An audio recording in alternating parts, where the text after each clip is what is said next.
সাথে যে সম্পর্কটা ছিল সেটা হচ্ছে আত্মার সম্পর্ক। তাই দেখবো যে আপনার মানুষটি এখন কি ভাবছেন। উনি কার্মিক রিলেশন থেকে চিরতরে তাকে বিদায় দিয়ে উনি কিন্তু চাইছেন আপনার কাছে আবার আসতে, কারণ কার্মা ব্যালেন্স হয়ে গেছে ওনার। উনি কিন্তু এবার আপনাকে আবার চাইছেন, কারণ উনি প্রচন্ড কষ্ট পেয়েছেন, অনেক পেনফুল অবস্থার মধ্যে দিয়ে কাটিয়েছেন। উনি থার্ড পার্টির কাছে গিয়ে কার্মা ব্যালেন্স করতে হয়েছে ওনাকে, অনেক কষ্ট অনেক যন্ত্রণা পেয়েছেন, একটা চিটিং করেছেন, চিটিং হয়েছেন উনি। ওনার অর্থনৈতিক ক্ষতি হয়েছে, কাজের জায়গায় ক্ষতি হয়েছে। এখানে দেখুন এসছে টেম্পারেন্সের কার্ড, মেজর আরকানা কার্ড চলে আসছে সব।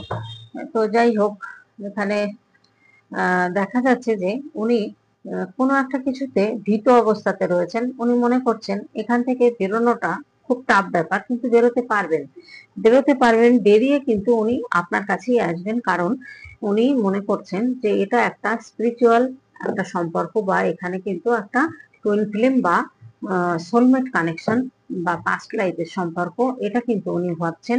এবং উনি স্পিরিচুয়াল লাইনে চলে এসেছেন। তাই স্পিরিচুয়াল লাইনে যতক্ষণ আপনার সমান না হবে ততক্ষণ কেউ আপনার সঙ্গে কিন্তু আসতে পারবেন না আপনার কাছে, এবং আপনাদের সাথে কিন্তু সেই মিলটা হবে না।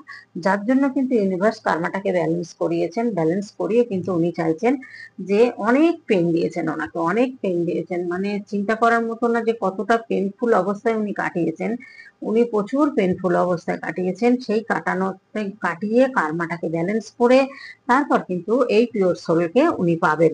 কারণ পিওর সোল পেতে গেলে কার্মাটা কিন্তু ব্যালেন্স করতে হবে। ওনার হার্ট ব্লক ছিল, সেই হার্ট ব্লকটাকে উনি ডিভাইন কিন্তু কাটিয়ে দিয়েছেন, তবেই কিন্তু জাজমেন্ট দিচ্ছেন ওনাকে। তার আগে কিন্তু জাজমেন্ট হয় না, কারণ ওনার হার্ট ব্লক ছিল, ওনার ঠোঁট চক্র ব্লক ছিল, অনেক কিছু গোপন করেছেন, আপনাকে বলতে পারেননি। আপনার সাথে উনিও কিন্তু মিথ্যে একটা ছলনা করেছিলেন, যে কথাবার্তা দিয়ে হোক চেপে গেছেন, কিন্তু এখন মনে করছেন আপনার সাথে একটা হয়তো একটা আত্মার সম্পর্ক বা আপনাদের একটা স্পিরিচুয়াল সম্পর্ক, যে সম্পর্কটা অ্যাঞ্জেলরা গাইডেড আছেন এবং ইউনিভার্স গাইডেড আছেন। এই জায়গাটা কিন্তু দেখা যাচ্ছে। সেই জন্য উনি কিন্তু এখন যত বিপদের মধ্যেই পড়েছেন ততই ইউনিভার্সের উপর ভরসা বিশ্বাস কিন্তু ওনার বেড়ে গেছে। আর উনি কিন্তু এখন পুরোপুরি চাইছেন যে নিউ বিগিনিং হোক আপনার সাথে। তো ইউনিভার্স কিন্তু সেটা আপনাদের করাবেন, জাজমেন্ট করাবেন, এবং আপনাদের কিন্তু যেখানে আপনাদের যে আত্মার যে সম্পর্কটা এবার চিরতরে কার্মিক রিলেশনটাকে বিদায় দিয়ে আপনার সাথে কিন্তু মিল করিয়ে দেবেন, এটাই দেখা যাচ্ছে। ঠিক আছে, এই জায়গাটা এমনই অবস্থা, কার্মিক রিলেশন এমনই